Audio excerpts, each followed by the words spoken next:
Hello, my Aloha tribe, and welcome to the Aloha Perspective. Sorry about that look.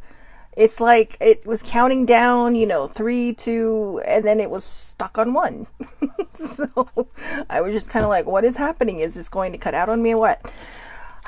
So I'm back. No, yesterday, yesterday was, I don't even know well, I guess I do now know what happened yesterday. And I'm going to be honest, I'm going to attempt the self-awareness cards today because I read it today and I really feel like it hits home, excuse me, on what I was struggling with yesterday. And I mean, yesterday, as you could, for those of you that watched it live and maybe those of you that watched it on the replay, the struggle was 1000% real yesterday. And it was crazy. I mean, crazy. And, just, excuse me.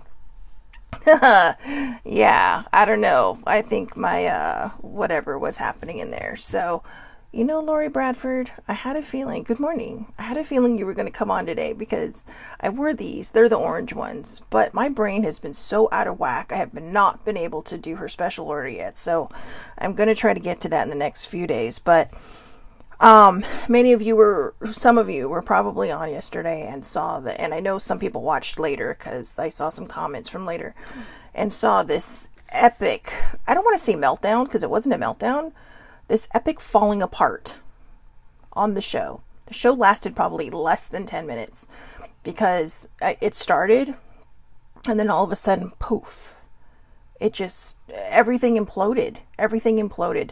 And I just could not get my brain functioning. And I figure the reason I'm going back to the self-awareness cards today is because this is perfect for what I want to talk about. So while I wait for more people to come on, I'm going to do a quick run through the breakfast mantras, which I have to fix the box. The box got all wonky on me. See? I know I got to get some glue. Excuse me. I do not know what is happening there. So anyways, again, I love the little coffee cup in there. How cute is that, right? So let's go with the morning mantras, the affirmators. I love the affirmators deck. It's basically the self-helpiness or the self-help without the self-helpiness. But this one is the morning mantras. So, kind of like positivity with your breakfast or your coffee, whichever. But rise, shine, and help yourself without the self-helpiness. So these cards are meant to kind of give you a jump start on your day and give you something to think about and shoot for. So let's see. Did I pick up? Oh, they're so thick it's hard to tell if there's one card or not. A little smidge of manners goes a long way each and every day. Saying thank you, holding doors, Venmoing right away instead of waiting for the awkward request no one wants to have to send, etc. Agreed. 100%, right? A little smidge of manners does go a long way. And, I'm grateful for this card because I'm telling you, the people that do these, they've got to be my generation or raising the next one because are being raised by my generation. Because I don't know, maybe it's just me, but there's so many people out there that are so focused on themselves that, you walk, there's a Volkswagen commercial, right? I think it's Volkswagen, where there's this one guy who's just so into his phone that he lets the door go on, a guy on crutches, which, I learned, when I had a bad knee, when I tore my knee, I learned how to walk on crutches. So, but it's not that easy, to get out of a door anyways, even if you know how. Then he's sitting in a park just laughing out loud while people are just trying to enjoy the quiet and feed the birds, and he's scaring the birds. Well, I think they were birds. I don't know. Whatever. He's sitting in a park being obnoxious. And then he walks in front of this car that's coming, that's the whole point of the commercial. The car that stops, when you don't see someone coming because they just walk right out in front of you. And then he looks at the people driving like, what? Why aren't you stopping? And those kind of commercials, I have to tell you, they drive me crazy because that's how it feels. It feels like nobody has any sense of decency anymore, any common sense anymore. I'm not saying everybody, and this goes, even people my age, all right, and people older. Sometimes there feels like there's some kind of weird entitlement that happens. They're like, well, I've been around this long, so I don't have to deal with this, that, and the other. And it's just kind of like, really, it takes a second to be courteous. It takes a second to be kind. It is literally barely a moment of your life. And it can be so gratifying, right? I mean, you do it to be polite, but when people say thank you, it's just kind of like, oh, you're welcome. When they don't, I literally will remind them, you're welcome. But I'm sure snarkiness won't get me far, but but then they realize, oh, I'm so sorry. And it's like, it is not my job to hold the door open for you. It is a courtesy. So when people do something kind for you, be grateful. Say thank you. Hold doors open for people. Don't just let it fly back in their face. So, all right. I'm going to attempt this. I have not done the self-awareness cards in a few weeks because my brain has been all over the place. But the nice thing is, and actually when I read the card today, it made perfect sense. And I'll explain it more after I read it because I have a very interesting tale of Shelley Marie to go along with this. So, our source is one of love, not condemnation. Our source, sorry, it's my echo. Our source is one of love, not condemnation. When you pay attention to the way you feel and deliberately choose more thoughts that feel good while you think them, you will begin to recognize the nature of your broader non-physical desires. The majority of negative emotions that you feel are not because the subject of your thought is wrong, but instead because you are condemning something that your source does not condemn. Your source is one of love, not of condemnation. So when I hear source, and of course they have the cosmos there, right? So when I think source, I think higher power, whoever your deities, your spiritual table, God, whoever it is that you turn your focus to as your higher power. If you have one, if not, the universe, right? Or just nothing. So nothing. Excuse me, it's up to you. But, so for the last couple of weeks, I've had this mental itch that I have not been able to scratch. And it has been driving me crazy because, it's like I've been chomping at the bit to get back into therapy, hoping, gosh, please, just get this out of my head because it's really kind of stifling me. It was creating unnecessary anxiety. I was just going in a million directions. But I don't think I really felt it until the middle of last week, because the whole month I've been celebrating, right? See what I did there? Celebrating my birthday, because it was a big birthday. And a lot of people have actually said to me, is it because you turned 50? No, it's not. Believe it or not, last night I was talking to a friend on Messenger, and every so often we check in because, we both just get into our heads a little too far sometimes. And we started talking, and they actually saw my post, I'm struggling today. So they asked, are you okay? Do you want to talk about it? And I was like, no, because I tried talking to it about it with older sibling. Baby sibling asked me if there was anything she could do, and nothing was coming out. But then we just started talking about sports, started talking about this, that, and the other. And, this dude's like a little brother to me. And, it's funny how we always seem to reach out at just the right time, And so as we were talking, all of a sudden, it's like we move into, and I just want to warn people here, because I am going to talk about suicide and taking one's life and, just a lot of mental health stuff. So, please be prepared. And it's not going to be grim, although the subject matter itself is rather grim. But it was kind of things that we touched on, and, things that it was one of these things where I really feel like my spirit guide was just saying, you know what? Since you're trying so hard to figure it out, why don't you have this conversation where, it's online, you're typing, you have time to think about things, and you can just let it come out. And it did. Our conversation shifted into, like just people that we've known that have had these thoughts. And because they asked me, they're all, have you thought about going back to therapy? And I'm like, I already have an appointment. And part of that came about because I was thinking, yeah, I'm feeling okay, but now I'm having all these really wickedly bad thoughts. Not good wicked, like bad wicked thoughts. And thinking, gosh, you know what? I made a promise to not, to reach out for help if I ever get to the point where, I do feel like I'm teetering on the edge and ready to jump off. But I thought those thoughts have been kind of in my head again, and I could not figure out why. But now I think I figured it out. So as it turns out, as many of you know, because I've mentioned it in previous perspectives, I have talked about how after a friend of mine took their life, that I went back into therapy, intense therapy that I really, really needed a long time ago. But I had stigmatized myself far too much and was stigmatized by others far too much. But I made a promise to older sibling and then eventually to baby sibling that I would never, ever, ever do that. That I would reach out for help, I'd get the help, I'd check myself in somewhere if I had to, and it's worked, But while talking to my friend last night, I realized I had an underlying problem that I thought I had corrected. And I didn't. I overcorrected so badly that I went back and just kept making the same mistakes. And so it turns out I found a loophole to that promise. And that loophole is my emotional eating. And emotional eating to some may not seem like a big deal. Oh, it's comfort food, but no, it is. It is an actual addiction.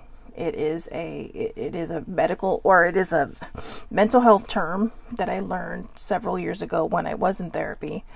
And I always thought it was just me naming it something, but it turns out it's like I probably read it somewhere and it just stuck in my head and it made sense. But I was doing that.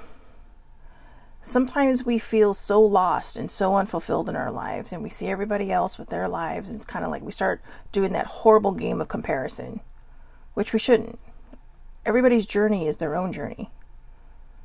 And so when it says here, the majority of negative emotions that you feel are not because the subject or your thought is wrong, but instead because you are condemning something that your source does not condemn. Your source is one of love, not of condemnation. So, when I hear that your source is one of love, not of condemnation, I was condemning food. And here's the thing. For the longest time, I think I felt guilty about it because I thought, well, it's not alcohol, it's not drugs. So I felt like, well, why am I, I can't compare these because, those feel so much more dramatic, so much more intense, right? But it's tricky when you're an emotional eater because we need food to sustain us, but we continually make the wrong choices. And it's funny. I know you can't see what my hands are doing, but there's actually a wire here. So it's like I'm picking sides. But what I realized is I was condemning that. But somewhere down deep inside of me, I was using emotional eating as a loophole and slowly trying to probably eat myself to death. And yesterday morning I woke up great. I was in a great mood, and then I stepped on the scale and I almost started crying. I lost my mind. I was just kind of like, what is happening? How could I found so many reasons to be so hateful of myself, to the point where during my show yesterday, I could barely make it through. Older sibling was trying so hard to bring me coffee to just kind of hopefully settle my nerves, or maybe just have her presence nearby, just kind of calm me down. But I was so out of my mind. And I think what was happening was that I was having that aha moment, but I still couldn't reach that itch. I still couldn't reach it to scratch it. And then when I had this conversation last night, it gradually came out and I'm like, oh my God. We didn't even touch on that. But I told my friend, I said, holy crap. I'm like, you're a genius. I don't know how this happened or why this happened, but I figured it out.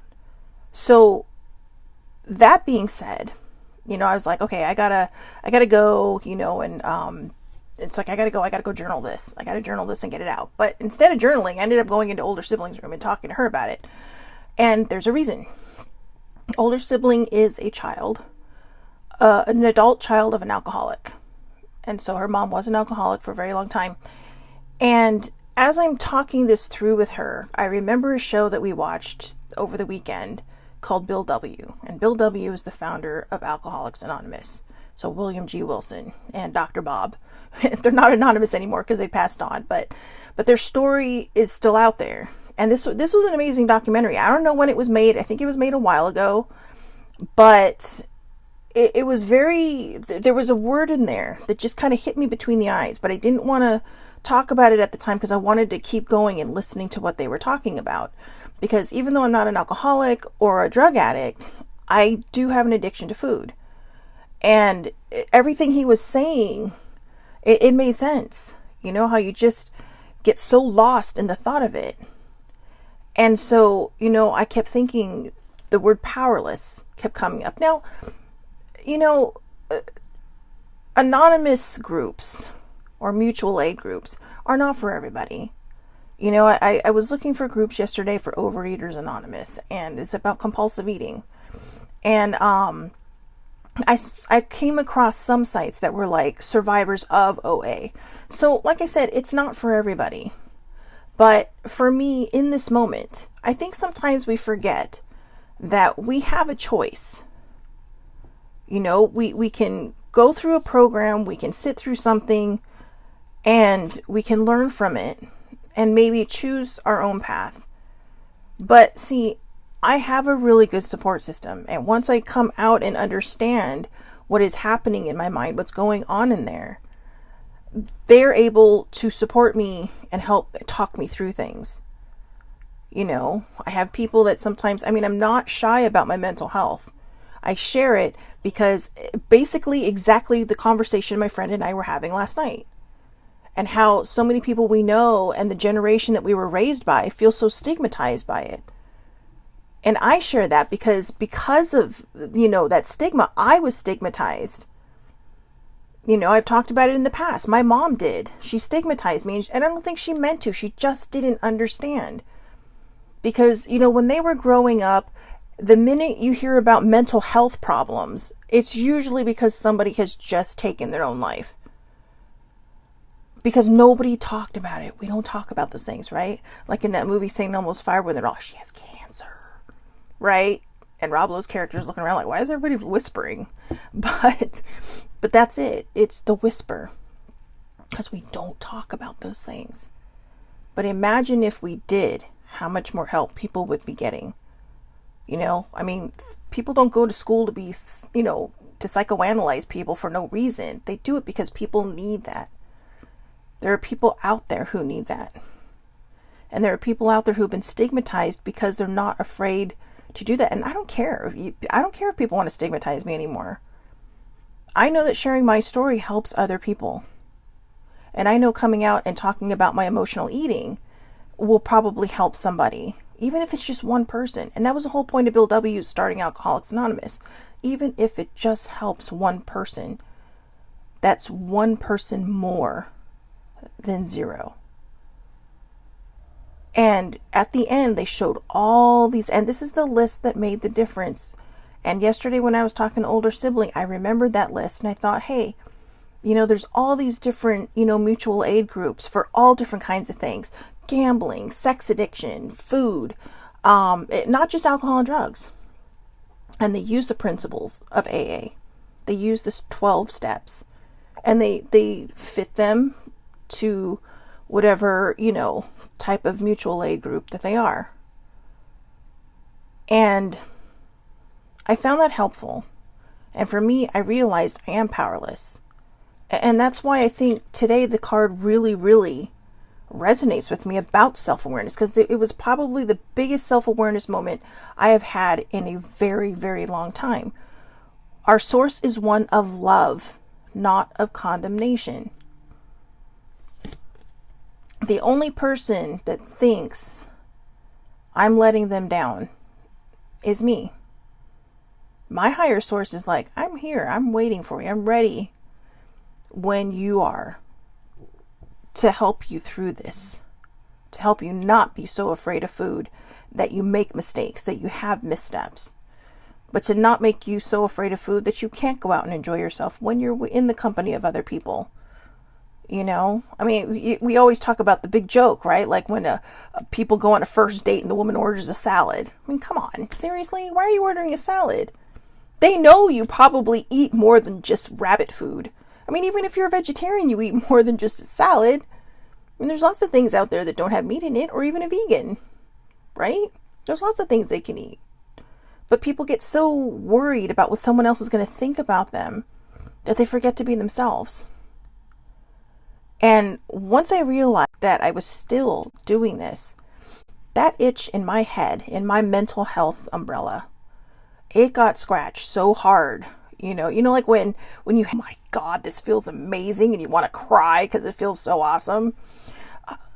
That's how it felt. That's how it felt. And I realized that, I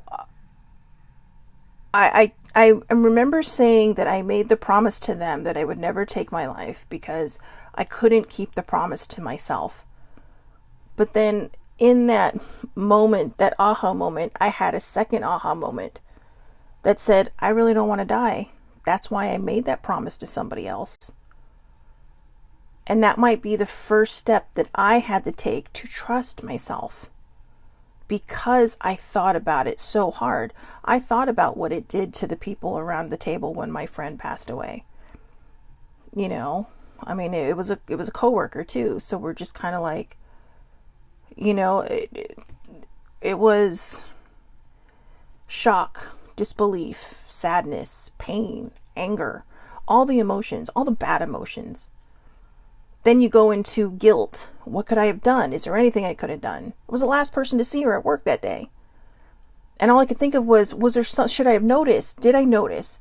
But it's like older sibling told me. Because, older sibling has always given me permission to share her story. So, just so you know, I don't just share people's stories. I get permission first. That's why I don't use names sometimes. Because their story isn't always for me to share. But I will share instances of. And I'll keep their anonymity. But older sibling had attempts. Unsuccessful attempts, but in a way successful. Unsuccessfully successful, because she's still here. And honestly, she is like my older sister. And no matter where in the world either one of us go, I know that, she'll always be there. She'll if it's the middle of the night, she'll answer the phone. If she's awake. If she's not too deep in sleep. But the point is that I was condemning myself. But my source wasn't. And that's probably why, even though I fell apart yesterday, I had a total, why can't I just scratch this itch? Kind of trying to so hard to work it out in my head that I think I was overshooting the mark. Because it was something I already dealt with. This trying to eat myself to death thing.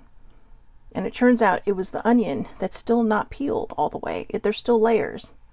And so there are layers that I have to deal with. And probably layers that I can get through in therapy now. I thought maybe I was addicted to unhappiness, which is a possibility. Which is maybe why I'm continually eating the way I'm eating. Or had been eating. Yesterday I just stayed in my room for the longest time. And when I finally went downstairs, I was so afraid to go out and get something to eat because I was condemning the feeling I was having. I was afraid to emotionally eat or eat, not emotionally, but I was afraid I was going to emotionally eat. And so even then I didn't figure it out. Even then I couldn't see it. But like I said, I just had a normal conversation. We start talking about mental health and why I advocate and, telling my friend, thanks for being open with me. Thanks for sharing, because this is how we end the stigma. We just, and like I said, what I like is that my friends aren't afraid to ask me, have you thought about therapy? Because a lot of people really kind of balk at that. They sit there and they get offended, they kick and scream, and they just are like, well, I can't, because I think some people think that when you ask them, have you considered therapy, that you're calling them crazy or something, but they're not. It's an independent person, or a person that's independent of everybody that, just knows you as, a therapist who's there to guide you. Not try to fix it, but give you the tools to allow you to fix it. You don't walk into a therapy office and they tell you, well, this is your quick cure. No, they have to listen. They have to tune in to what it is. And you figure for all the patients they have during the day, these people are literally mentally multitasking. Even therapists have therapists. Because I'm sure there's some things that they hear that just blows their mind. It's just like, oh my God, So they're heroes in my eyes. Okay, because my last therapist, I honestly can't say whether I'd be alive or not without her, because I went in and I was ready to just hit the ground running. And at the first appointment, I had to get to know her. So, it was like our getting to know you kind of thing. It's like, oh my God. And I've talked about this before. And she had an opening. She called me back 3 days later and we went. And it was 6 months of very intense therapy and sessions, because I was being outsourced from my medical plan. Her saying she needs more sessions, she needs more sessions, she needs more sessions. But the most important part about therapy is going in and being honest. It is basically feeling like you are walking in emotionally naked and not being ashamed of it. And I know that might scare some people, but I'm telling you, maybe it's not for everybody, but for me, it saved my life. And that's why I knew I needed to go back. And now it's weird because I don't have, the trauma I suffered as, earlier in my life, it's different now because I have a handle on it. I have it locked up in a very safe and secure vault in my head where sometimes I might accidentally walk by it and take a peek and go, ugh, But I've learned how to move through it. And so I think part of the emotional eating, because the emotional eating wasn't tied to that trauma, was tied to a different one when I started. Because I started emotionally eating as a young adult, in my 20s. And it was after a very emotional, day. And a very kind of life-changing kind of day. And it just felt good. It filled a hole, it filled a void, and it filled a sadness. And somehow it just became a habit. And I started battling my weight since then. I even did, and I don't like diets. I don't think diets work. My therapist, as I've mentioned in the previous perspectives, banned me from dieting because it was just, it was very mentally destabilizing for me. But also, I remember going through a certain program where it's like shakes and bars and soups, and basically you're losing weight really rapidly. But they spent 1 hour on comfort eating / emotional eating, which to me, listening to everybody around that table in that room, probably could have used a lot more than just 1 hour of that. And it's not the instructor's fault. That's what's in the book. Emotional eating, in my opinion, for most people, it's psychological. It's filling a void. It's filling a hole. And once we start putting on that weight, or once we start, feeling guilty about it, or hiding that we're doing it, or, eating cookies in the closet, it just, that's when we start condemning ourselves. And that's where I think this comes in. When you pay attention to the way you feel and deliberately choose more thoughts that feel good while you think them, you will begin to recognize the nature of your broader non-physical desires. The majority of negative emotions that you feel are not because the subject of your thought is wrong, but instead because you are condemning something that your source does not condemn. Your source is one of love, not of condemnation. Our higher power is always sitting there going, hey, you know what? I'm here to help you. But you got to stop beating yourself up first. Got a mental health issue? It's okay. Got an addiction to whatever it is of there's dozens of mutual aid things that have spawned from AA, including Overeaters Anonymous. And the only people condemning us is us. And, I know that a lot of times they focus, one of the things they made sure to say in the 12 steps is God as we understand him, because they realize not everybody believes in God. There are like thousands of deities out there that people worship all over the world. Christianity just seems to be the most prominent one, God and Jesus, but there's thousands of them out there. I was reading that yesterday. Okay, so I didn't even know that. I would have gone with hundreds, but there's thousands. And ones we've never heard of.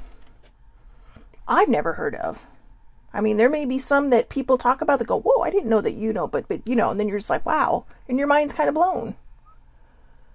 But I think the key to what this card is, this is self-awareness. This is self-awareness 101.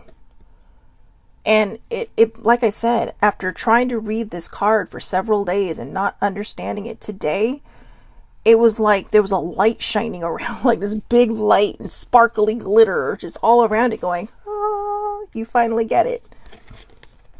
And we have to stop condemning ourselves. We have to stop making ourselves feel bad.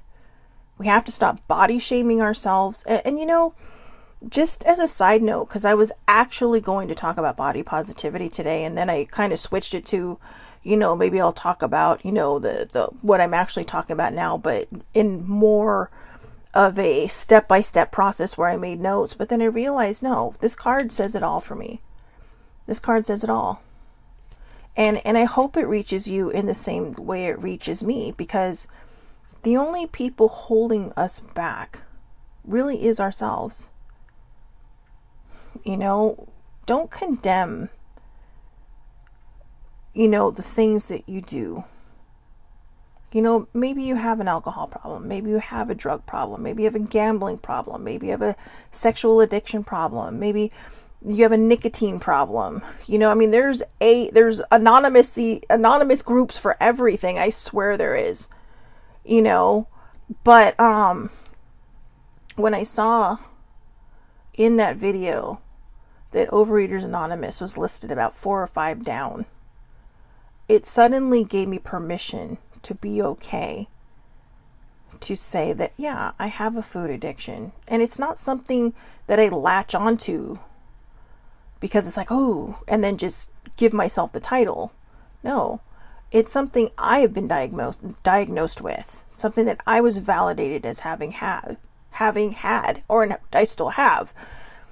But it felt like it gave me permission to not compare myself to those who struggle with, what I would consider huge addictions, like the gambling or the alcohol and the drugs, and all the other stuff, but especially the alcohol and drugs, right? Because AA it was the grandfather of all these mutual aid organizations, and,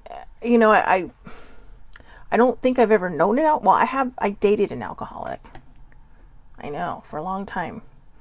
And that was the last person I dated. And that's one of the reasons I had to move away from that, because I have an addictive personality. High food. But, I was starting to go down that path. And, there's a lot of, hey, look, it's a moth. That came out of nowhere, which means someone's visiting. So I don't know, I kind of lost my train of thought there, but to each their own. I'm not going to judge other people. Other people are going to do what they're going to do. The only person I can really fix is myself. The only person I can fix is myself. And the way we fix ourselves is by giving ourselves a little compassion, giving ourselves a little bit of empathy. And then when you learn how to do that, give yourself more compassion and more empathy. Give yourself some grace. If you go out and you emotionally eat, don't rake yourself over the coals. Okay? Just think, okay, what can I do to make this better? Or journal about it. Journal about your feelings. Before you go out and emotionally eat, try to journal about your feelings. What is happening in there? What is causing this hole inside of you that needs to be filled by food? Or by alcohol, or by drugs. And I know that with the alcohol and drugs, it's a little bit more different. To me, that's severe, addiction. But seeing the Overeaters Anonymous in the end of that video that we were watching, it really just kind of, it felt like there was permission now to be okay with admitting that there is this addiction to food. And it's a tricky bit, right? Because you're sitting there going, oh, but we need food to survive. And I think that's why every time I thought about a lifestyle change or eating better and, you know, getting healthy and exercising, I think that's why I panicked and had the anxiety attack. Because like I said, I was in self-destructive mode. And I've been in self-destructive mode for a very long time without recognizing it. And now that I recognize it, it's something I know I can change. It's something I know that I can make better, do better. You know, it's not going to happen overnight. It's not. But I do know that we don't need to condemn ourselves, that we can reach to that higher power. And like I said, if you don't believe in anything, if you're straight up an atheist, nothing out there, you know, that's okay. Turn to your people. Turn to your tribe. Talk to people. You know, so I watched this show Mom, right? Which is actually about a bunch of women in AA.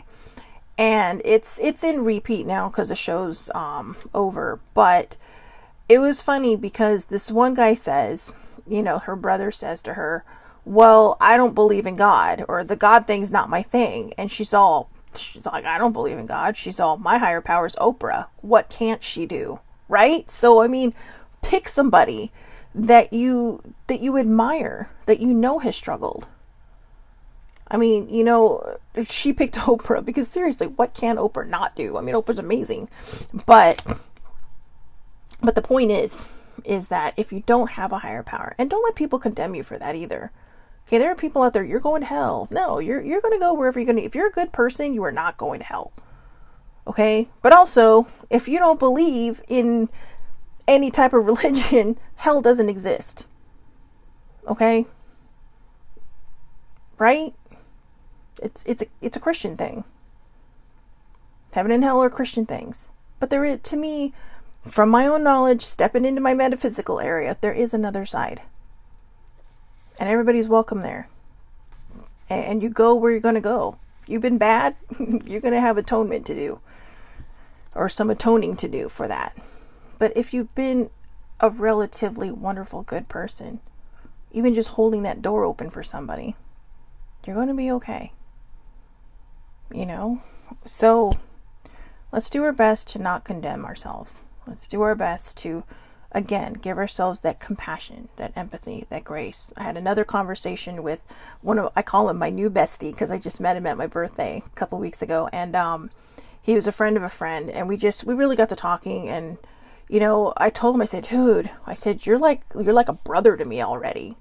Like, seriously, like, you were like a brother to me already. And we just talked about a lot of mental health stuff, just kept bouncing things off of that. And I was very, very grateful, you know, and so we still talk. And he reminded me yesterday, he's all, just don't forget, he's all, you know, you're a very wonderful person. He's all, you have a lot to give to this world. He's all, you have a beautiful light about you. He's very metaphysically minded like myself. And he reminded me, don't be afraid to give yourself compassion and empathy. And it's just like, you know, it's just like, this is why you're my new bestie. So, but it just, we meet people at the right time in our lives that add to our lives, that bring this, you know, I invited my friend very last minute to my birthday because I've been having some knee problems. And they're like, oh, can I bring my friend? It's like, sure, no problem, you know. So I told her, I said, bring your friend, not a problem. You know, the more the merrier, right? Because, you know, it's a big shindig.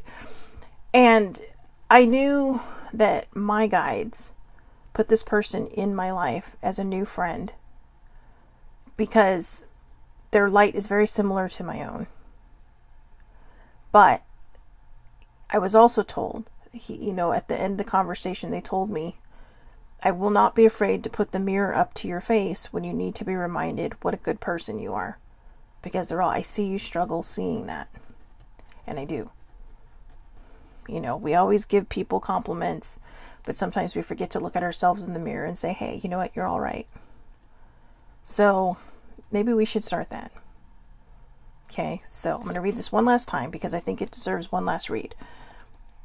Our source, whoever your higher power is, one of love, not condemnation.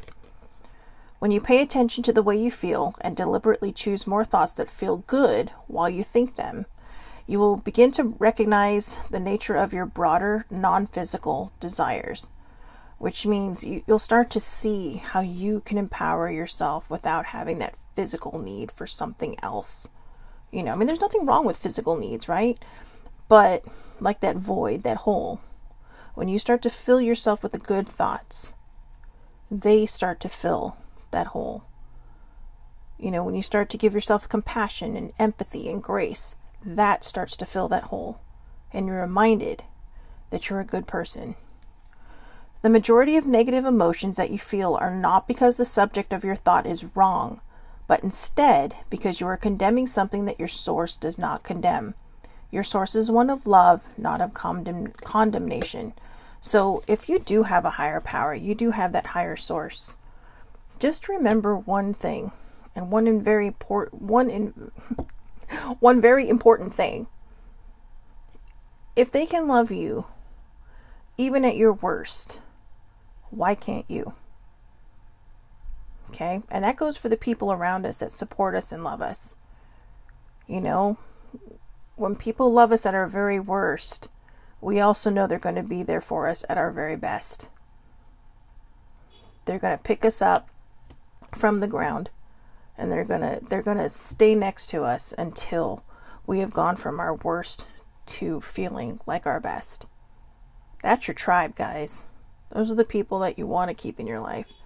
Not the ones that kick you when you're down, not the ones that just, you know, make fun of you or whatever, but the ones that sit there, and if they can't pick you up from the ground because maybe the weight of the world really feels like it's on your shoulders, they will sit down with you until you're able to stand up on your own, or until you're able to allow them to help lift you.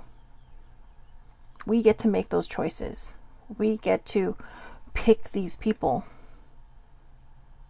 And, you know, we get to see ourselves through their eyes. If people don't give up on us, why do we give up on ourselves? Because a lot of times the people that don't give up on us see something that we're unable to see at the moment.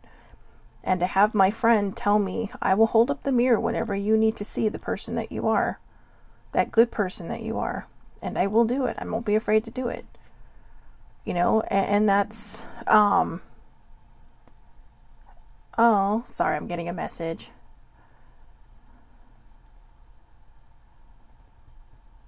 Oh, Lori, thank you. Thank you. I got a very nice message from my friend who, okay, so see, this is what I was talking about.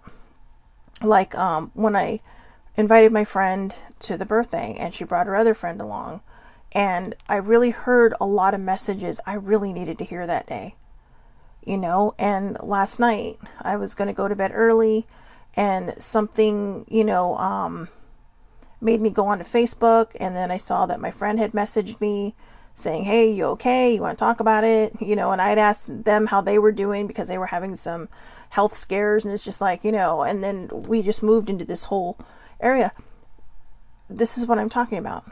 Lori said that she felt guided to watch today. And she doesn't come on all that often because everybody works, right? People have lives.